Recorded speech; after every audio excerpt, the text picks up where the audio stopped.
PS storyteller कथांचे अनोखे विश्व. सुरुवात करूया कथेला. प्रीतीचा तो दूर का भाग 15वा. लेखिका प्राची सुळे. चौधरी विलाची नंदिता एक शोभेची व्यक्ती होती. स्वतःचं खंबीर मत नसलेली.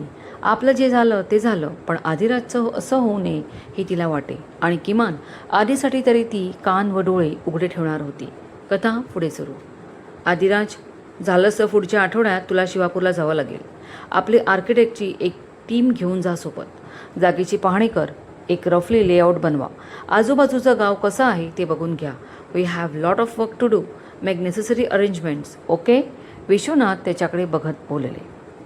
पण आदिराजचं मन कुठल्या वेगळ्याच विचारात हरवले होते. डॅडींनी शिवापूर म्हटलेलं त्याच्या कानांनी ऐकलं आणि चटकन मैथिली व तिच्या शाळेची पिकनिक डोळ्यासमोर आली. नेक्स्ट वीकला ती मुलांना घेऊन शिवापूरच्या हॅपी स्टे रिसॉर्टला जाते. येस, मलाही तिथे जायला हवंय.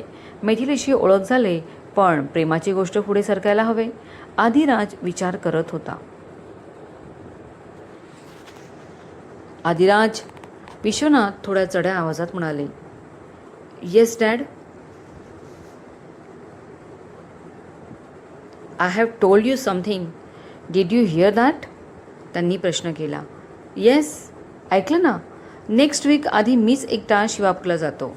जास्त लांब नाही आहे, 3.5 तासांची जर्नी आहे. Let me check first, then I will arrange the setup. तो पटकन म्हणाला. Okay, go ahead. विश्वनाथ त्याच्याकडे निरखून बघत निघून गेले, पण पटकन पाठी वळले आणि त्यांनी आदिराजला हाक मारली. Yes dad. Adi, don't forget about the Shivanjali school. I want that school anyhow. I'm ready to do anything for it. Talk to Divakar Shetty. Has the housing minister arrived? Did you find out?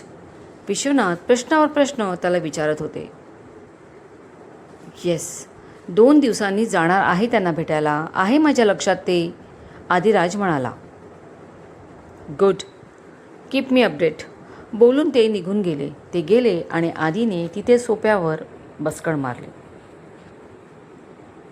असं कसं आपल्याला पहिल्याच नजरेत मैथिलीवर प्रेम झाले? जराही ती माझ्या मनातून विचारातून जातच नाही आहे. माझंच मन माझ्या कंट्रोलमध्ये नाही आहे. आदिराजला काहीच समजत नव्हते. तो कमकुवत मनाचा नव्हता की भित्रा नव्हता. अफाट बुद्धिमत्ता आणि सुंदर रूपडं घेऊन जन्माला आला होता. त्याचा जन्म झाला आणि चौधरी खानदानाची भरभराट सुरू झाली. आधीच्या नावाने खूप प्रोजेक्ट केले विश्वनाथांनी.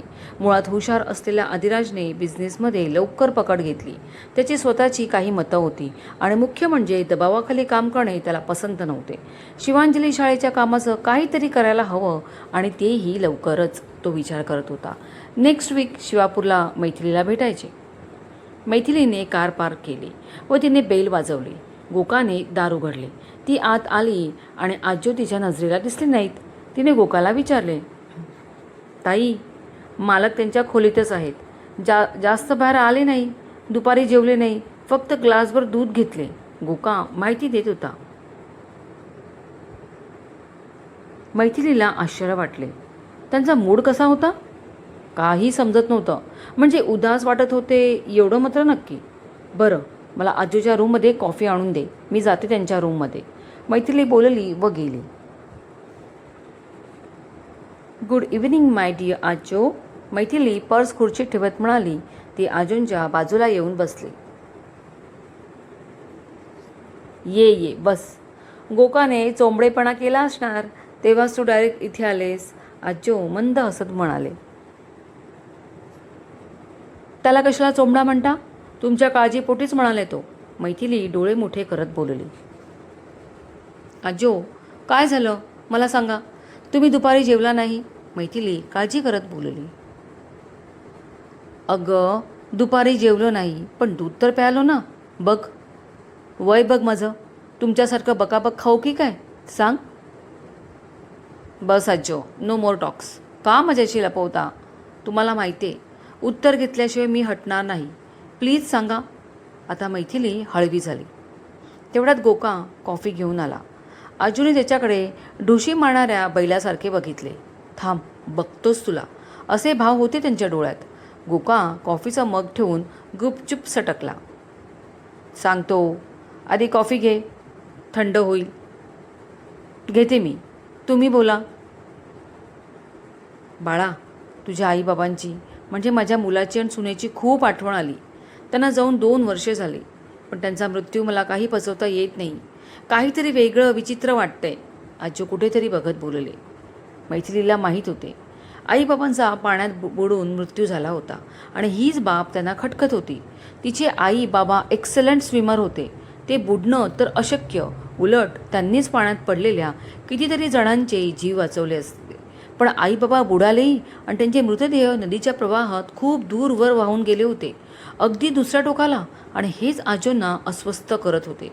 आजोंना यात कुठला वेगळा संशय येतोय का की घातपात, मर्डर?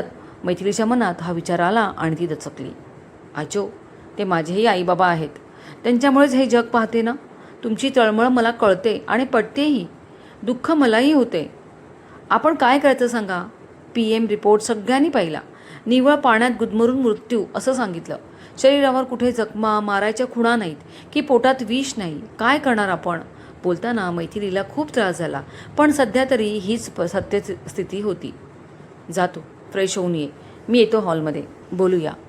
मी ठीक आहे, तिच्या खांद्यावर हात ठेवत आजो म्हणाले. तुम्ही मला ठीक ठणठणीतच हवे आहात आजो. तुम्ही माझ्यासाठी आणि मी तुमच्यासाठी आहे, विसरू नका.